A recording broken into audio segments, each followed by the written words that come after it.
So my name's Kevin, I'm the bass player for the band Strike, and happy to be here.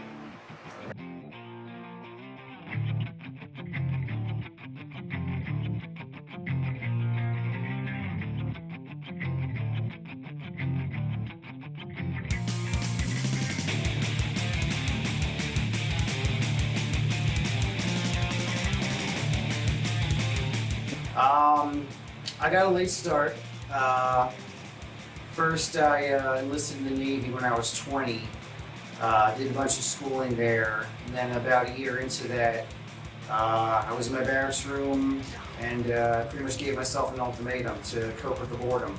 I could either spend some money and pick up a video game system, or I could pay a little bit more and pick up a bass guitar, which is something I've wanted to do ever since I was in high school. So about late 2000, I went down to kind of mom-and-pop kind of music store, took up their selection, found a bass for, I paid like $500 for it because it looked pretty good, and that was the start. I think it was, actually I was probably about 21 at that time, so I guess that's the exact question.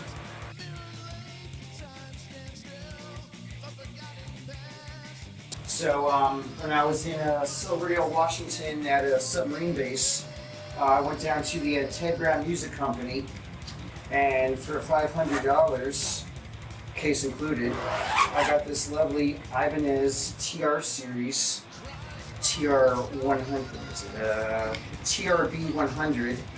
Obviously it didn't have the stickers on it, but this was my first bass, and it's actually one of my favorite basses, even though it has frets. I'm partial to fretless. But basically, the tone on this is so deep and so good for heavy metal that I learned like a lot of good songs on this first 10-15 years I was playing. This bass model is from the mid to late 90s, and I'm not sure if it's exactly rare, but it was, I guess, a limited run.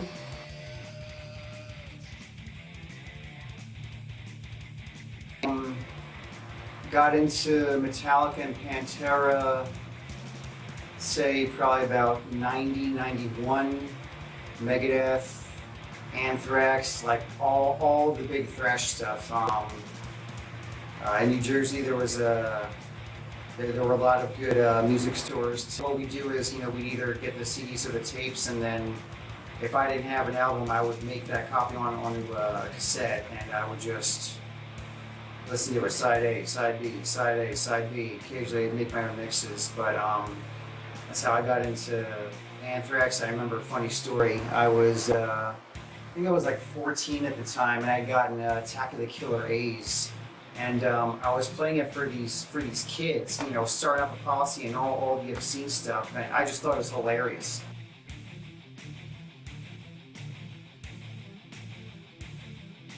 Yeah, I already mentioned Burton, Harris,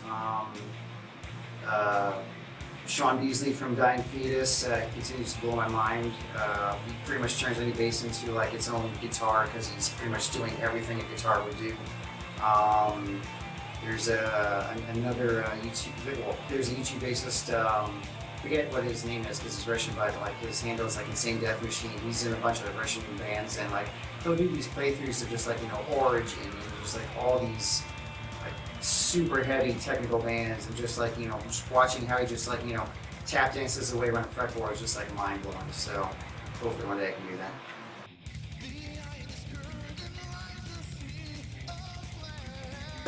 Big practice tip that I'm sure speaks for any musician of any caliber is just to set aside the time to practice. A lot of times, I can get lost in a work schedule, or if I have like a free weekend, I just want to go hiking or something. But if I don't schedule some time to actually practice, then sometimes I find it's just never going to happen.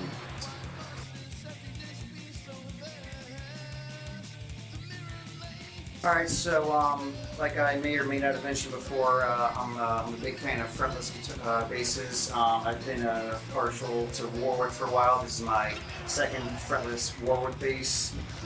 Both are Corvettes. First one was a Corvette Standard. This one's a double buck, which just means it has double humbuckers.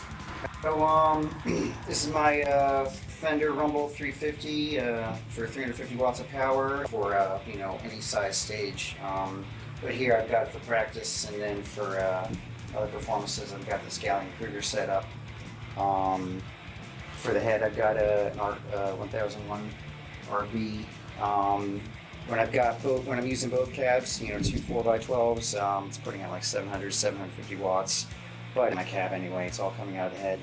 I've got a wireless setup that I like for not tripping over any wires. And then most of my sound goes through this really, really old Digitech BP200 bass effects processor. I think I got that around 2001. That thing has been with me all over the world. It's been on a submarine with me. I was a conventional missile destroyer. Let's see, I had it with me in Korea, Iceland, all over America, pretty much everywhere I've been in the Navy. Thing's a tank. It's dying though, but it still works. But for the most part, I like a simple, beefy tone. Nothing too complicated. Just a little bit of compression, a little bit of this, a little bit of that, and much more I can say.